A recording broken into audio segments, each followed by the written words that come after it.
I pledge allegiance to the flag of the United States of America and to the republic for which it stands, one nation, under God, indivisible, with liberty and justice for all.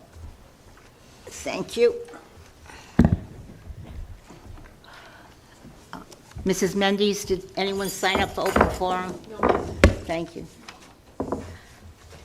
The next item on the agenda will be new business 6. Oh, that's old business, I'm sorry. FY24 discussion, possible vote. Dr. Sanchioni. Thank you, Madam Chairman. I'm going to use a PowerPoint presentation to bring you back through some of the numbers. I want to remind the committee and the public that at this point, school committee has been provided an overview of this budget earlier this year. You've had a line-by-line budget presented to you for special education, technology, and transportation, and then you received a pretty deep overview of our personnel on top of the detailed budget book you have. So I commend the committee for their due diligence in going through this budget line by line, and we'll bring a little more information to you tonight. I'm going to skip through some of these slides that you've seen already and just get right into our starting place here. These are the numbers for our current budget that we're working on. Local contribution, and I'll speak in round off terms, $26.5 million. State aid was approximately $7 million, so a $33.5 million budget. However, you did make the decision last year to use another over $1 million to offset and to feed into our structural deficit. You used ESSER funds and an entitlement grant there. So our true budget was $34.8 million. So we did operate with a $1,269,600 structural deficit. I know there was some concern and questions about, did the school department really have a structural deficit or not? And I want to turn this over to our Director of Finance now, Amy Roderick, who did speak with the auditors and has some information on that.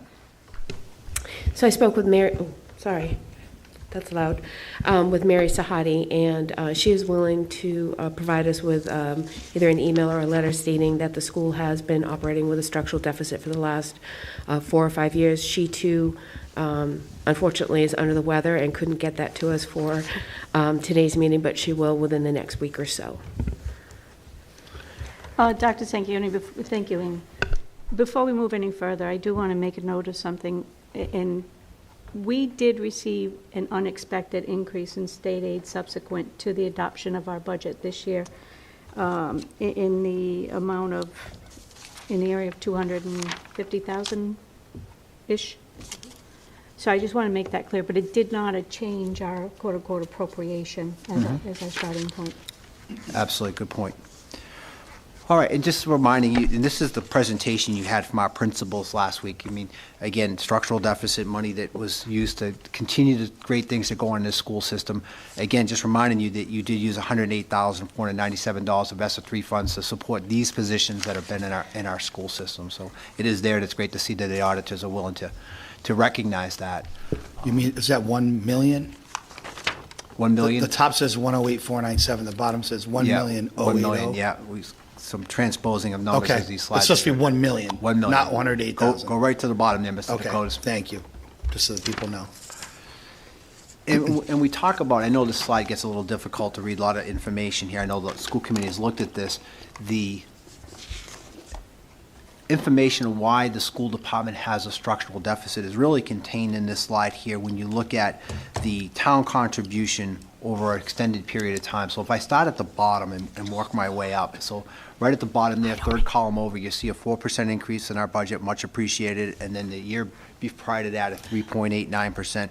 But then you get into a 0.87, a 6 the year we had sort of that petitioner's budget, but then 4 years in a row of negative budget increases. And so we all know that all during those years, energy was rising, transportation was rising, special education was rising, small increases for our contracts. And so this is where the structural deficit was formulated, that there wasn't a contribution to keep up with that, yet the school department somehow found a way to survive. Cuts were made in certain number of these years. We've shown that to you.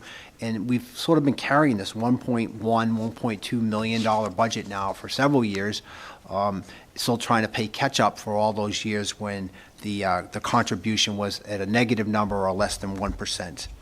And then I'll just call your attention way over to the far right column, which is then the total overall increase of our budget, because there's years when state aid isn't increased either.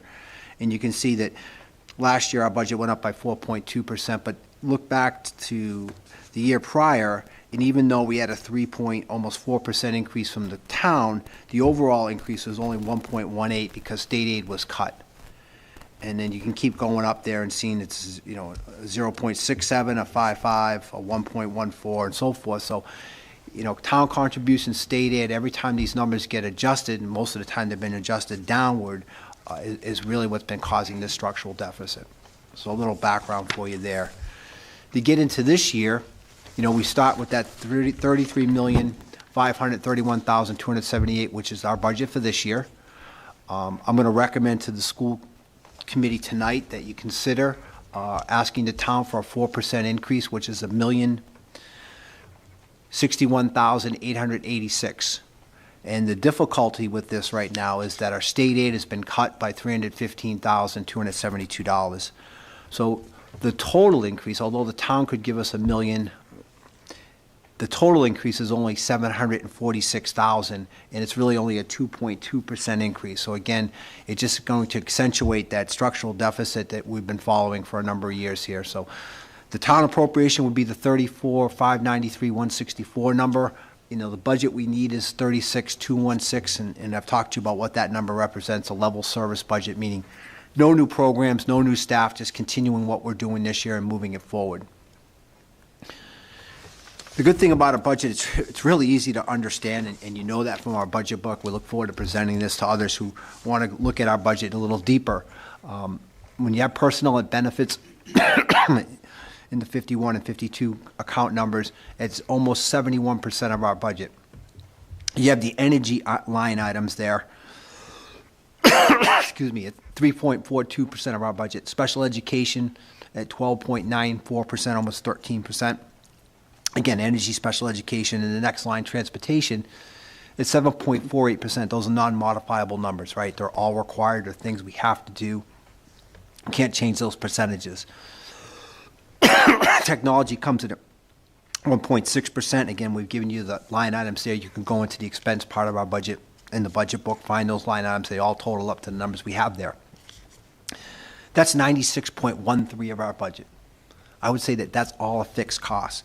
Now, that other $1.4 million, that's everything else we do. That 3.87, that's legal, that's trash pickup, that's maintenance on our building, that's security on our building, that's anything we do educationally. It's really a small amount of money that we allocate to the things we do in the classroom.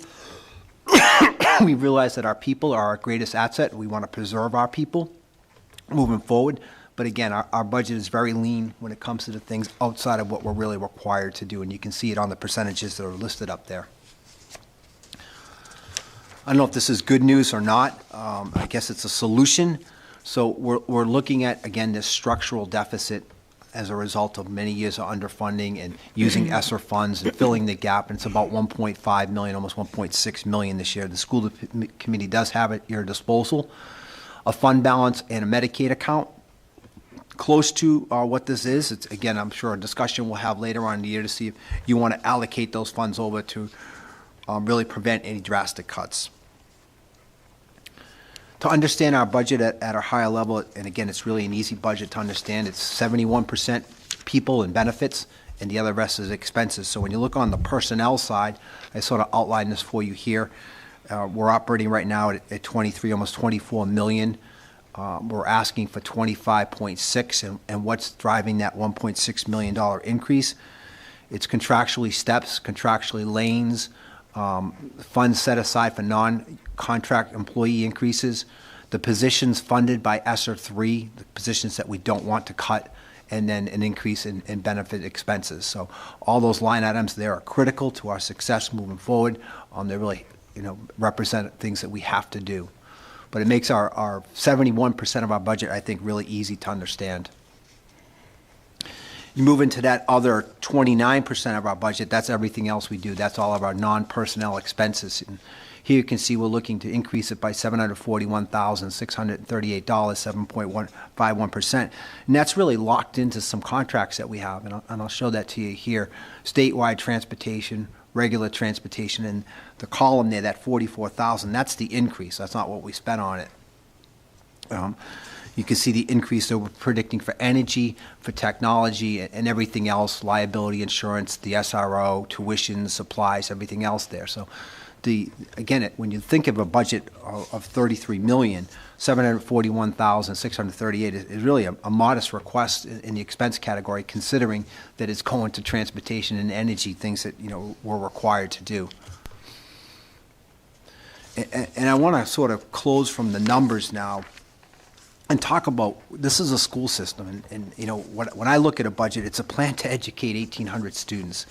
It's how we do things and how we bring about the best results for our students, the programs, the staff that we have here. And, I want you to understand a little bit about what the students are like here in Tiverton and the challenges sometimes and the successes that we do have. So, out of 1,800 students, or 1,780 to be exact, are free and reduced. So 21% of our students are at the poverty level or below.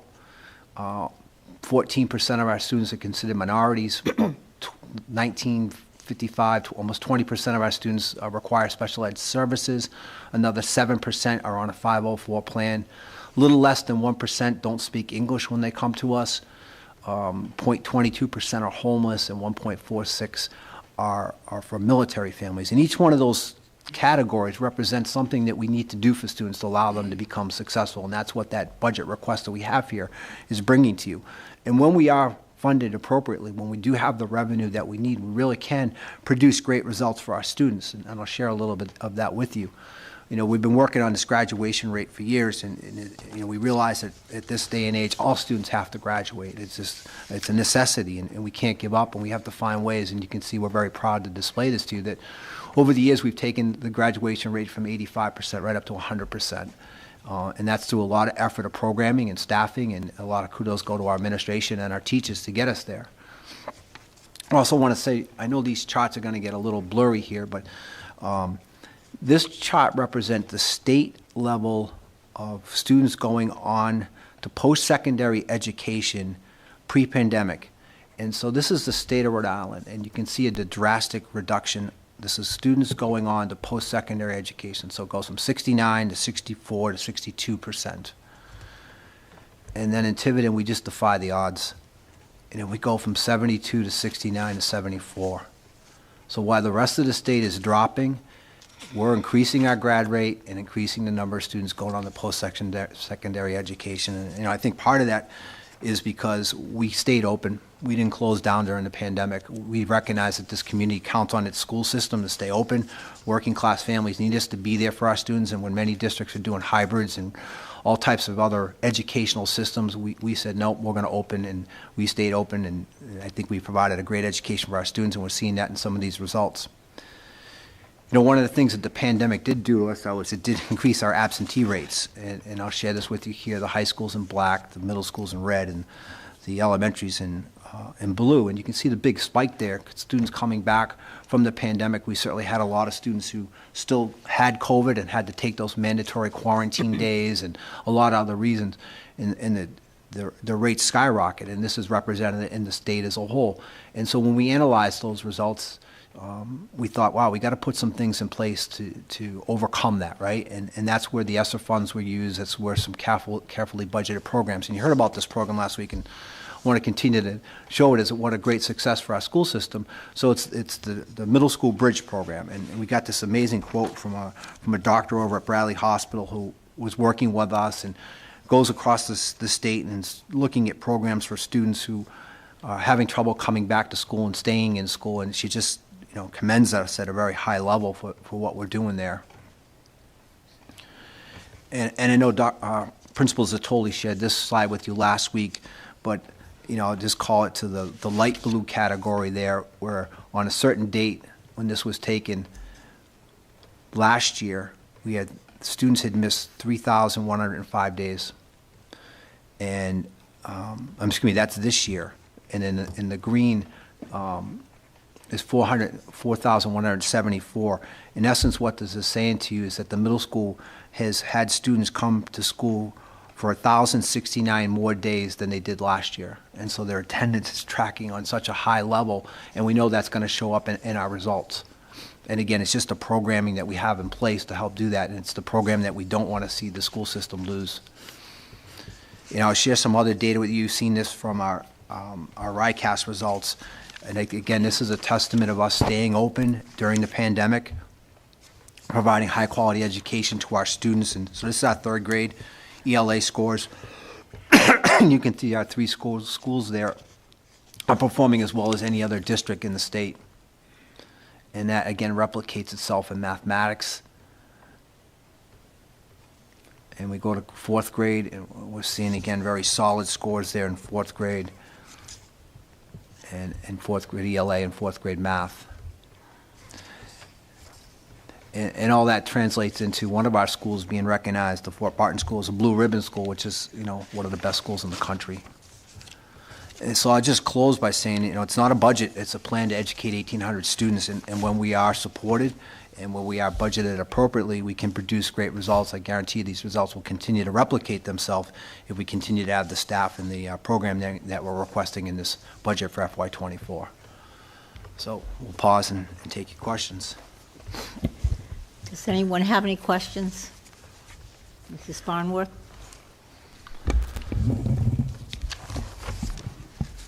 I do have a couple. First of all, thank you. I think that as a committee, we can certainly make the case to ask the town of Tiverton for their continued support. I think we're seeing a lot of great things happening in our schools, and, putting it plainly, it doesn't come free, right? And up, starting with this year, it'll be really in our town council's hands to decide, where the priorities will be for the entire town, and that includes our schools.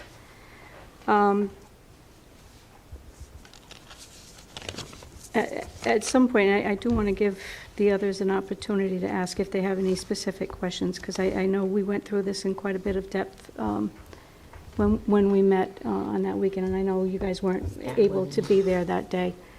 So I want to give you that opportunity to ask any questions you may have.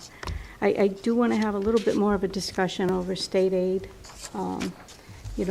We had predicted $6.9 million, and I saw that chart you had, right? We were at $6.8 million in FY22, and it looks like in FY24, that's where we're going to land once again.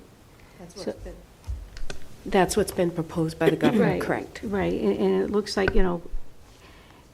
certainly the town of Tiverton and neighboring towns as well are all projected to take a hit in state aid this coming year. Number of factors fall into that. I don't know how much our enrollment is playing into that. Probably has a small piece of it. It does. I think too, continuing increases in home values, increases in median incomes, all spells reduction in state aid. You can, if you take a look at the numbers, you see that the poorer communities, that's where the money is going. And I noticed in particular this coming year, the charter schools are getting hefty increases as well. And I'll just leave it right there. It's a number of communities. We don't necessarily lose a lot of kids to charter schools, but I think we're all, as a state in the public school systems, losing to the charter schools.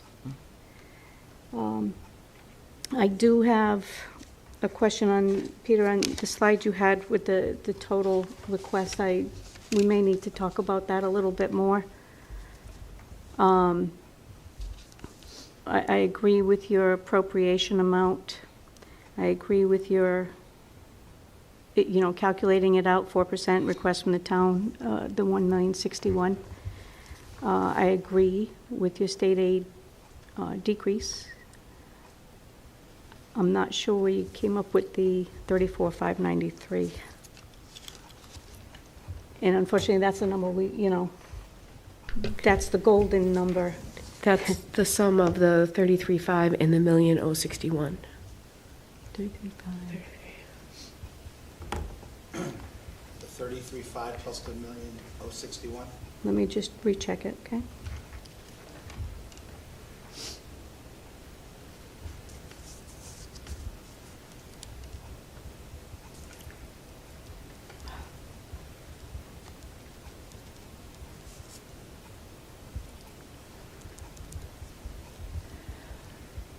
Mr. Dakotas, do you have anything?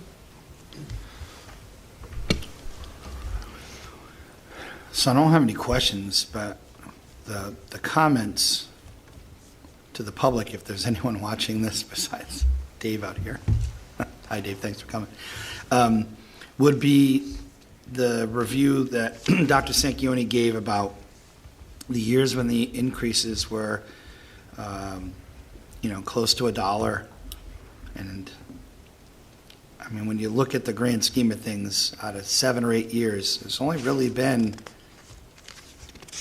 2 years, maybe you could call it 3, out of the last 8 where we've gotten the money we need, because the only way I can think of to explain it to the layperson would be if you work for a company for 8 years and they only give you 3 merit increases or 4 merit increases over 8 years, and the cost of living is going up, up, up, up, and every other year you're not getting any raise, you'd be behind too. It's just, I don't want to say it's common sense, but it's easy to understand that if you don't get the small increases, you will fall behind when the pace of living goes up. So I just hope that we can get the support from the community. The one thing, I've been on this committee for 2 years, so this is my 3rd budget presentation, is the superintendent has always said we want to offer what we're offering, nothing more, but nothing less. And I think that's really fair for us to just want to do what we have. We don't have any big goals to bring on all these new projects. They're going to cost a lot of money. We're doing it in a fiscally conservative way, in my opinion. I'm sure it could be argued. I invite anyone to email me, call me, text me, and be willing to have that conversation. But I think this is something that we have to get past, that the taxes are really high, and it's because of the schools. I think we do a good job of keeping those costs in check, and I hope that we can get the support from the community, our council, our budget committee, our administrators. So that's my comment. Thank you.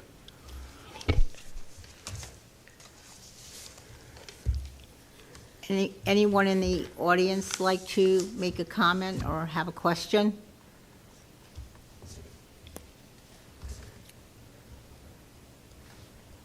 Would someone like to make a motion? I'd like to make a motion. Dr. Sanchioni, can you back it up? Thank you. Sorry.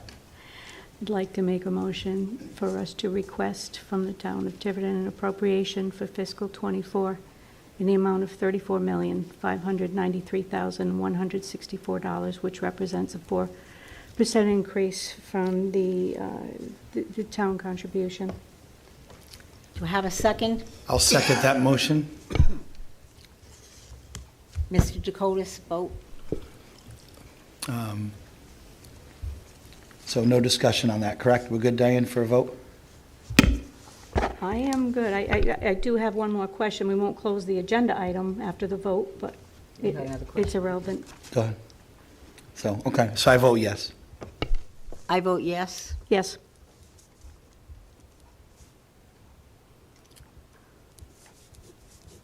Dr. Sanchioni, on a related item, what is the deadline for, and I hate to ask this question, but I need to know, what's the deadline for layoff notices for budgetary? June 1st for budgetary reasons. So June 1st for budgetary reasons. with the current schedule, are we going to be certain what our appropriation is by June 1st?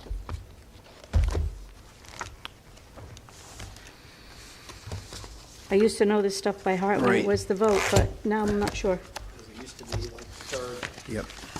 Used to be the third Saturday in May, right? Yeah. But that's no I longer have it the as case. May 13th. Okay. So we will know by the end of May if there needs to be a vote, which is right. still a possibility. I would assume we'd know well in advance of that what the recommended budget is, and I think that's how we would prepare that if we would needed to have any layoffs and/or request for you to use fund balance and Medicaid money to offset those Okay.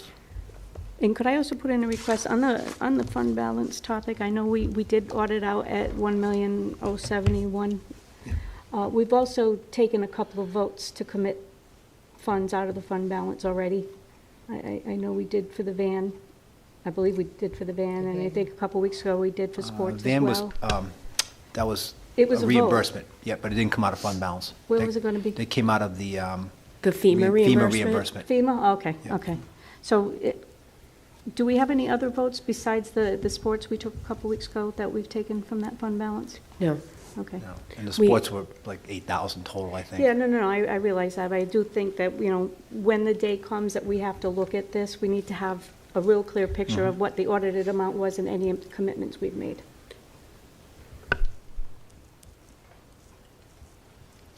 Does anyone else have anything to ask or comments to make?